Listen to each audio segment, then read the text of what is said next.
బీహార్‌ల బ్రిడ్జుల ముచ్చట అంటే కూలిపోయే బ్రిడ్జులు ఎప్పుడు కూలిపోతాయో తెలవని బ్రిడ్జుల ముచ్చట్లే తెలుసు ఇప్పటిదాకా. కానీ ఇగో కట్టి 4 ఏళ్ళు కావస్తున్నా చెక్కు చెదరకుండా గట్టిగా ఎట్లా నిలబడ్డదో చూడు ఈ బ్రిడ్జు.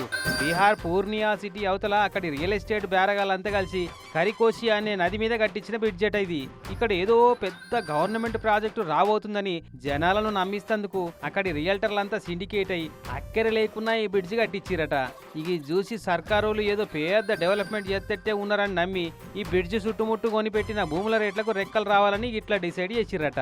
అయితే పర్మిషన్ లేకుండా బ్రిడ్జ్ కట్టిరని కూలగొడుతందుకు జేసీబీలు పట్టుకొని పోలీసులను ఎంటేసుకొని వచ్చిర్రు. బ్రిడ్జ్ కట్టి 4 ఏళ్ళైనాక నిమ్మలంగా నిద్రలేసిన అధికారులు. ఇక అసలు ముచ్చట తెలియని పబ్లిక్ ఏమో అవ్వ పెట్టదు అడక తినానియదన్నట్టు కట్టిన బ్రిడ్జిని ఎందుకు కూలగొడతారు మీరు అని అడ్డం తిరుగుతున్నారు. ఇట్లా ఇక అటు ఇటు 60 ఫీట్ల పొడుగు 10 ఫీట్ల అడ్డం కట్టి ఆపిరు బ్రిడ్జిని. ఇక ఇప్పుడు అసలు ముచ్చట బయటపడుతోని బ్రిడ్జి కూలగొట్టించుడా ఉండనిచ్చుడా అన్న ముచ్చట అధికారులకే అర్థం కాక జుట్టు వీక్కుంటున్నారట.